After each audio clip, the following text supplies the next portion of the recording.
Bismillahirrahmanirrahim. Assalamualaikum warahmatullahi wabarakatuh. Innal hamdalillah nahmaduhu wa nasta'inuhu wa nastaghfiruh wa na'udzu billahi min syururi anfusina wa min sayyiati a'malina. May yahdihillahu fala mudilla lahu wa may yudlil fala hadiyalah. Asyhadu an la ilaha illallah wa asyhadu anna Muhammadan abduhu wa rasuluh alladzi la nabiyya ba'da amma ba'd. Puji syukur kita panjatkan kehadirat Allah Subhanahu wa taala. Alhamdulillah, pada kesempatan kali ini kita masih diberikan banyak sekali kenikmatan dari Allah Subhanahu wa taala, di antaranya nikmat sehat dan nikmat panjang umur. Dan tentunya ada kenikmatan yang sangat besar bagi kita sebagai umat manusia, sebagai umat muslim khususnya, dan wajib untuk selalu kita syukuri, yaitu nikmat iman dan Islam. Shalawat beserta salam mudah-mudahan selamanya terlimpah curahkan kepada junjungan kita, Habibana wa Nabiyana Muhammad Sallallahu Alaihi Wasallam. Baik anak-anakku sekalian, sebelum kita memulai pelajaran, alangkah baiknya kita berdoa terlebih dahulu supaya pembelajaran kita pada kesempatan kali ini senantiasa bernilai ibadah dan diberikan keberkahan oleh Allah Subhanahu wa taala. Kita sama-sama membaca basmalah dan doa mau belajar. Bismillahirrahmanirrahim. Raditu billahi rabba wa bil islami dina wa bi Muhammadin nabiyya wa rasula. Rabbi zidni ilma warzuqni fahma. Baik anak-anakku sekalian, alhamdulillah hari ini kita bisa kembali melanjutkan pelajaran kita, yaitu Pendidikan Agama Islam dan Budi Pekerti untuk kelas 11 di SMA, khususnya Bapak ngajar di SMA Negeri 2 Tasikmalaya. Nah, alhamdulillah pada kesempatan kali ini kita akan membahas tentang beriman kepada kitab-kitab Allah Subhanahu wa taala. Setelah sebelumnya pada pembahasan beberapa minggu ke belakang kita sudah membahas tentang bab ketaatan kepada aturan yang di dalamnya dibahas tentang taat kepada Allah, taat kepada Rasulullah dan ulil amri. Kemudian dibahas juga tentang etos kerja dan tentang fastabiqul khairat atau berlomba-lomba dalam kebaikan. Kemudian kemarin juga kita sudah membahas tentang toleransi, dan tentunya ketika berbicara toleransi ini sesuatu hal yang sangat penting. Nah, sekarang kita akan mencoba melanjutkan pembahasan kita pada bab selanjutnya, yaitu tentang beriman kepada kitab-kitab Allah Subhanahu wa taala. Baik, sebelum Bapak lanjutkan ke pembahasan, Bapak akan coba menyampaikan terlebih dahulu kompetensi inti dan kompetensi dasar, kemudian tujuan pembelajaran yang harus kalian pahami dan kita laksanakan dengan maksimal. Berbicara tentang masalah kompetensi inti, silakan kalian bisa dilihat sendiri, kemudian membaca. Intinya dari kompetensi ini, kalian diharapkan mampu menghayati dan mengamalkan ajaran agama yang dianutnya, kemudian menunjukkan perilaku jujur, disiplin, tanggung jawab, peduli, kerjasama, toleran, santun, responsif, dan lain sebagainya. Kemudian yang ketiga, mengolah, menalar, dan menyaji dalam ranah konkret dan ranah abstrak terkait dengan pengembangan dari yang dipelajarinya di sekolah secara mandiri dan mampu menggunakan metode sesuai kaidah keilmuan. Dan yang keempat, memahami, menerapkan, menganalisis pengetahuan faktual, konseptual, prosedural berdasarkan rasa ingin tahunya tentang ilmu pengetahuan. Untuk lebih lengkapnya silahkan kalian bisa baca. Kemudian kompetensi dasarnya, yang pertama, meyakini adanya kitab-kitab suci Allah, maksudnya kitab suci Allah Subhanahu wa taala. Kemudian yang kedua, peduli kepada orang lain dengan saling menasehati sebagai cerminan beriman kepada kitab-kitab Allah Subhanahu wa taala. Kemudian yang ketiga, menganalisis makna iman kepada kitab-kitab Allah Subhanahu wa taala. Dan kompetensi dasar yang keempat adalah menyajikan keterkaitan antara beriman kepada kitab-kitab suci Allah dengan perilaku sehari-hari.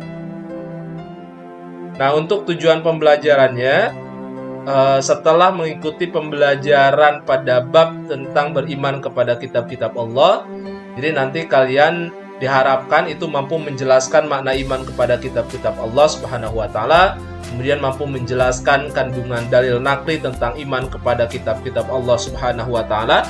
Kemudian yang ketiga, mampu menunjukkan perilaku yang mencerminkan iman kepada kitab-kitab Allah Subhanahu wa taala. Dan yang keempat adalah mampu mengimplementasikan perilaku iman kepada kitab-kitab Allah Subhanahu wa taala dalam kehidupan sehari-hari. Nah, baik, untuk poin pembahasan yang akan kita bahas pada bab ini itu terdiri dari 6 poin bahasan. Yang pertama, pengertian iman kepada kitab-kitab Allah. Kemudian yang kedua, perbedaan antara kitab Al-Quran dengan kitab sebelumnya. Dan yang ketiga, perbedaan antara kitab dan suhuf. Kemudian yang keempat, manfaat mempelajari iman kepada kitab-kitab Allah dalam kehidupan. Yang kelima, cara mengimani kitab Al-Quran. Kemudian yang keenam, pentingnya beriman kepada kitab-kitab Allah. Dan insya Allah pada pertemuan sekarang kita akan membahas 3 poin bahasan, yaitu poin bahasan 1, 2, dan 3. Untuk poin bahasan 4, 5, dan 6, insya Allah nanti kita akan menjelaskan pada pertemuan yang selanjutnya. Nah, sebelum kita membahas tentang poin-poin yang tadi menjadi poin pokok pembahasan pada bab ini, alangkah baiknya kita sebelum memulai pelajaran, mari kita membaca Al-Quran terlebih dahulu, tentunya dengan baik dan benar sesuai dengan ilmu tajwid dan makhorijul hurufnya. Kita berharap mudah-mudahan dengan pembiasaan ini Allah Subhanahu wa taala akan selalu memberikan kemudahan dalam memahami materi, kemudian mampu juga menerapkan dalam kehidupan sehari-hari. Baik, di sini ada 2 ayat yang akan kita bacakan, yaitu surat Al-Baqarah ayat 23, kemudian surat Al-Isra ayat ke-9. Bapak akan bacakan, silakan kalian cermati, kemudian perhatikan makhorijul huruf dan tajwidnya, sehingga nanti bacaan kita bisa lancar, bacaannya benar sesuai dengan kaidah tajwid dan makhorijul huruf. A'udzu billahi minasy syaithanir rajim. Bismillahirrahmanirrahim. Inna hadzal qur'ana yahdi lillati hiya aqwam wa yubashshirul mu'minina alladzina ya'maluna as-shalihat anna lahum ajran kabira. Itu surat Al-Isra ayat ke-9. Kemudian yang surat Al-Baqarah ayat 23, silakan kalian perhatikan. A'udzu billahi minasy syaithanir rajim. Wa in kuntum fi raibim mimma nazzalna 'ala 'abdina fa'tu bi suratin min mithlihi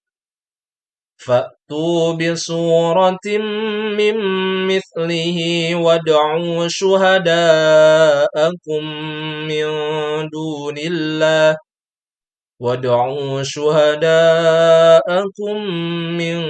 dunillahi in kuntum shadiqin.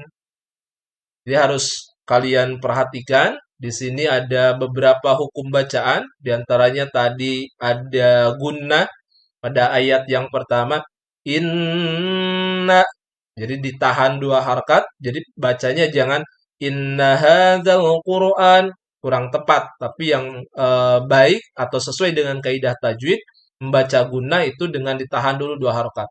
Inna hadzal Qur'an, seperti itu. Jadi nanti silakan kalian pelajari lagi di rumah kalian masing-masing. Shadaqallahul azim. Anak-anakku yang Bapak cintai dan Bapak banggakan, kita lanjut ke pembahasan yang pertama tentang pengertian iman kepada kitab Allah Subhanahu wa taala. Nah, berbicara tentang pengertian kitabullah, itu adalah kumpulan wahyu-wahyu Allah Subhanahu wa taala yang mengandung petunjuk dan kebenaran. Nah, kemudian kalau pengertian kitab adalah wahyu Allah Subhanahu wa taala yang dibukukan. Sementara makna lain dari kitab Allah atau kitabullah adalah ajaran Allah Subhanahu wa taala yang diwahyukan kepada nabi dan rasul yang merupakan ketetapannya dan himpunan petunjuk yang ditulis dan dibukukan.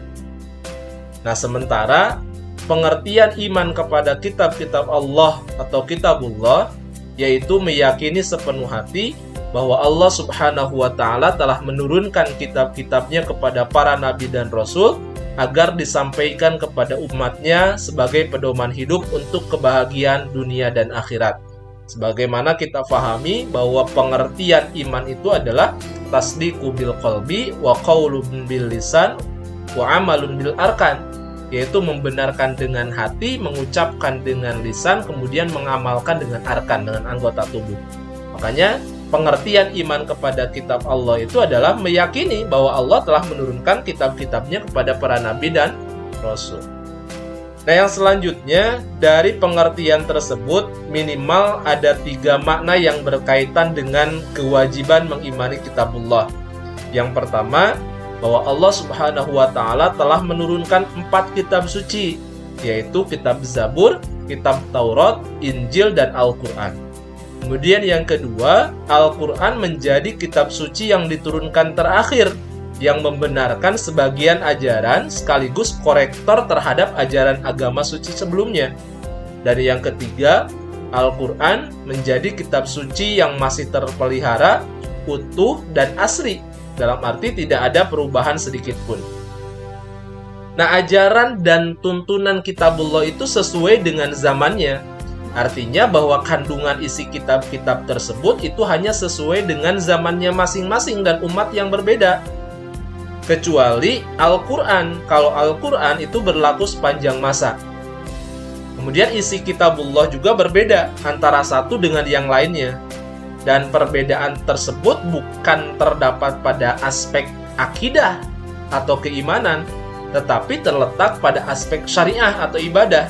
Sehingga kita kenal ada syariah Ibrahim, syariah Musa, syariah Isa.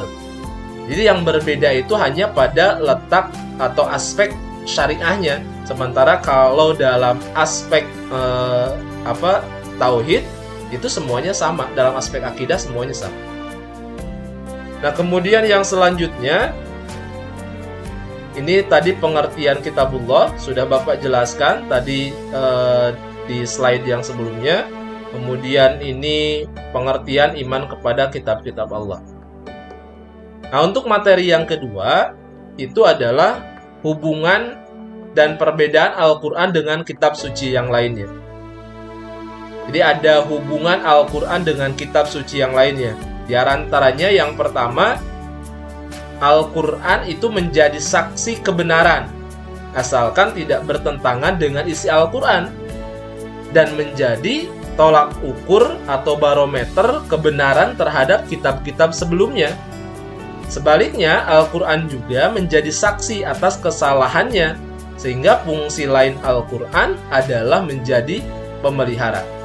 Silakan kalian bisa lihat penjelasannya di dalam surat Al-Maidah ayat 48. Kemudian yang kedua, hubungan Al-Quran dengan kitab suci yang lainnya adalah menjadi solusi, menjawab dan menjelaskan perbedaan atau perselisihan yang muncul di antara para penganut agama.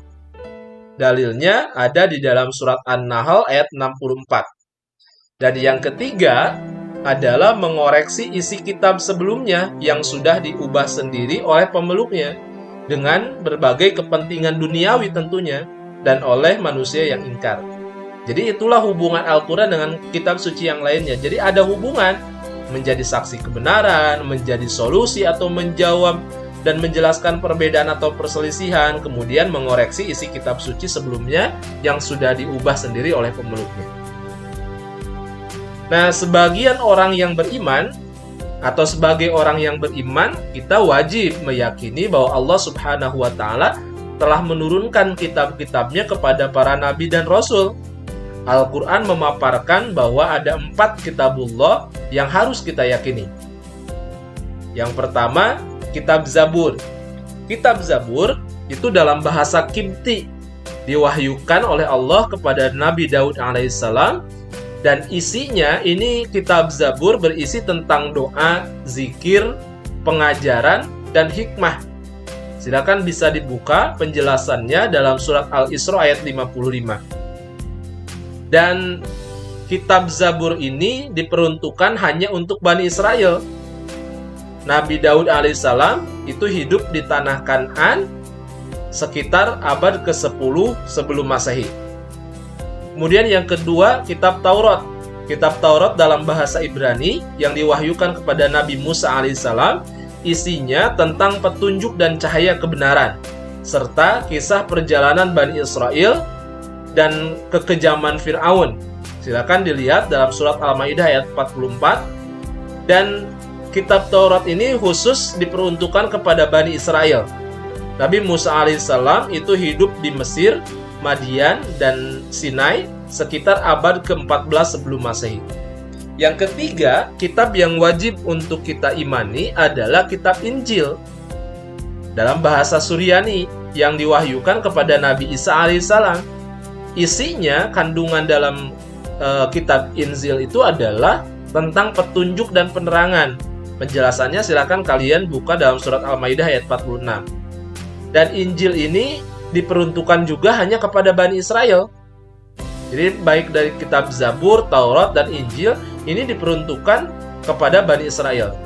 Nah, sementara Nabi Musa alaihissalam itu hidup di tanah Kan'an sekitar abad ke-1 sebelum Masehi.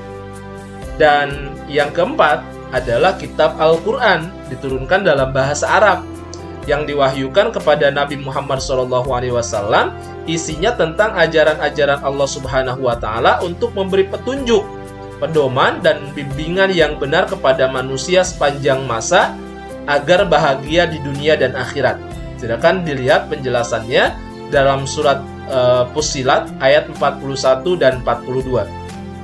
Al-Quran itu diperuntukkan untuk seluruh umat manusia, beda dengan kitab-kitab yang sebelumnya. Kalau kitab sebelumnya hanya diperuntukkan bagi satu golongan saja, sementara Al-Quran itu diturunkan oleh Allah, diperuntukkan untuk seluruh umat manusia. Nah, ada beberapa ayat Al-Quran yang menjelaskan tentang keberadaan kitabullah. Yang pertama dalam surat Al-Imran ayat keempat, kemudian yang kedua surat Ali Imran ayat 23, dan yang ketiga surat Al-Isra ayat 55. Baik, kita bacakan ayatnya beserta terjemahannya. Silahkan kalian untuk dengarkan dan diperhatikan. A'udzu billahi minasy syaithanir rajim. Bismillahirrahmanirrahim. Min qablu hudal linnasi wa anzalal furqan. Innal ladzina kafaru bi ayatillahi lahum 'adzabun syadid. Wallahu 'azizun dzuntiqam. Yang artinya, sebelumnya sebagai petunjuk bagi manusia, dan Dia menurunkan Al-Furqan. Sungguh orang-orang yang ingkar terhadap ayat-ayat Allah akan memperoleh azab yang berat. Allah Maha Perkasa lagi mempunyai hukuman. Quran surat Ali Imran ayat keempat. Kemudian yang kedua, ayatnya adalah surat Ali Imran ayat 23. A'udzu billahi minasy syaithanir rajim. Alam tara ilal ladzina utu nasiban minal kitabi yud'auna ila kitabillah liyahkuma bainahum thumma yatawalla fariqum minhum wa hum mu'ridun. Yang artinya, tidaklah kamu memperhatikan orang-orang yang diberi bagian, yaitu Alkitab, yaitu Taurat. Mereka diseru kepada kitab Allah supaya kitab itu menetapkan hukum di antara mereka. Kemudian sebagian di antara mereka berpaling dan mereka selalu membelakang kebenaran. Quran surat Ali Imran ayat 23. Dan yang ketiga, ayat yang menjelaskan tentang keberadaan kitabullah itu ada dalam surat Al-Isra ayat 55. Allah berfirman, A'udzu billahi minasy syaithanir rajim. Wa rabbuka a'lamu biman fis samawati wal ardh. وَلَقَدْ فَضَّلْنَا بَعْضَ النَّبِيِّينَ عَلَى بَعْضٍ وَآتَيْنَا دَاوُودَ زَبُورًا. Yang artinya, dan Tuhanmu lebih mengetahui siapa yang di langit dan di bumi. Dan sungguh kami telah memberikan kelebihan kepada sebagian nabi-nabi atas sebagian yang lain. Dan kami berikan Zabur kepada Daud. Quran Surat Al-Isra ayat 55. Itu adalah beberapa ayat, beberapa dalil yang menjelaskan tentang keberadaan kitabullah tersebut. Kita lanjutkan. Perbedaan Al-Quran dengan kitab suci yang lainnya. Yang pertama, Al-Quran menjadi satu-satunya kitab suci yang masih utuh dan dijamin keasliannya. Hal ini karena setiap wahyu, baik itu ayat atau surat yang turun, itu langsung disampaikan Nabi kepada sahabatnya untuk ditulis dan dihafal. Nabi juga menyebutkan di mana ayat atau surat yang baru diwahyukan itu harus diletakkan. Kemudian setiap bulan Ramadan, seluruh bagian Al-Quran yang sudah diturunkan, itu diperiksa dan ditetapkan ulang oleh Nabi Muhammad SAW berserta malaikat Jibril. Silakan perhatikan dalam kandungan isi Al-Quran, surat Al-Hijr ayat ke-9. Sebaliknya, kitab suci yang lain itu sudah tidak utuh, tidak ada naskah aslinya, dan mengalami banyak perubahan, penyimpangan, dan pengurangan sekaligus penambahan. Itu perbedaan yang pertama antara Al-Quran dengan kitab suci yang lainnya. Perbedaan yang kedua, Al-Quran menjadi satu-satunya standar yang paling layak untuk dijadikan pedoman kebenaran bagi umat manusia.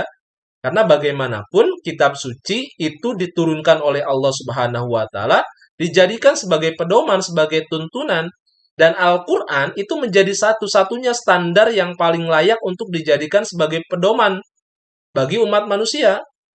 Kenapa? Karena Al-Qur'an mengandung kebenaran mutlak yang bersumber dari Allah Subhanahu wa taala. Hal ini dikaji dari isyarat ilmiah yang dikandungnya, semakin terbukti kebenarannya. Contoh misalnya penciptaan alam semesta dalam 6 hari atau 6 periode. Kemudian matahari memancarkan sinar. Kemudian sementara cahaya bulan adalah cahaya pantulan. Fir'aun mati tenggelam saat berusaha mengejar Nabi Musa alaihissalam. Itu silakan bisa diperhatikan dalam surat Yunus ayat ke-92. Nah, sedangkan kitab suci yang lainnya itu tidak bisa dijadikan sebagai standar kebenaran. Untuk kali ini gitu, karena sudah banyak intervensi oleh tangan jahil manusia dalam bentuk penggantian dan perubahan. Jadi pada zaman sekarang hanya Al-Quran, menurut keyakinan kita sebagai seorang muslim, hanya Al-Quran sebagai satu-satunya standar yang paling layak untuk dijadikan sebagai pedoman. Yang lainnya hanya kita mengimani saja. Nah, perbedaan yang ketiga, Al-Quran satu-satunya kitab suci yang ditulis sejak masa turunnya dan dihafal oleh ratusan, ribuan, bahkan jutaan umat Islam, baik itu di masa Rasulullah SAW, di masa sahabat, tabi'in, maupun umat Islam pada masa kini. Sehingga keaslian dan redaksi Al-Quran itu terjamin dan disepakati keabsahannya oleh semua umat Islam. Dan bahkan di kalangan orientalis, hal yang seperti ini tidak ditemukan dalam kitab suci yang lain. Karena Allah Subhanahu wa taala sendiri kan di dalam Al-Qur'an sudah menjelaskan, kata Allah, "Inna nahnu nazzalna dzikra wa inna lahu lahafizun." Dan kami telah menurunkan az-zikra yaitu Al-Qur'an, wa inna lahu lahafizun, dan kami akan menjaganya. Sehingga sampai sekarang Al-Qur'an masih terjaga orisinalitasnya. Nah, itulah anak-anakku sekalian, materi yang disampaikan pada pembelajaran hari ini.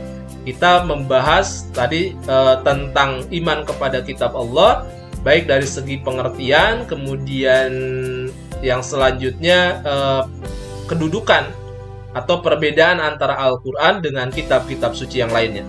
Kita akan lanjutkan pembahasan poin-poin lainnya tentang iman kepada kitab-kitab Allah, insya Allah pada pertemuan yang akan datang. Kita cukupkan pertemuan kali ini. dengan sama-sama membaca hamdalah dan doa kifaratul majlis bersama. Bismillahirrahmanirrahim. Alhamdulillahirabbil alamin. Subhanakallahumma wa bihamdika asyhadu an la ilaha illa anta astaghfiruka wa atubu ilaik. Hasbunallah wa ni'mal wakil. Billahi taufiq wal hidayah. Wassalamualaikum warahmatullahi wabarakatuh.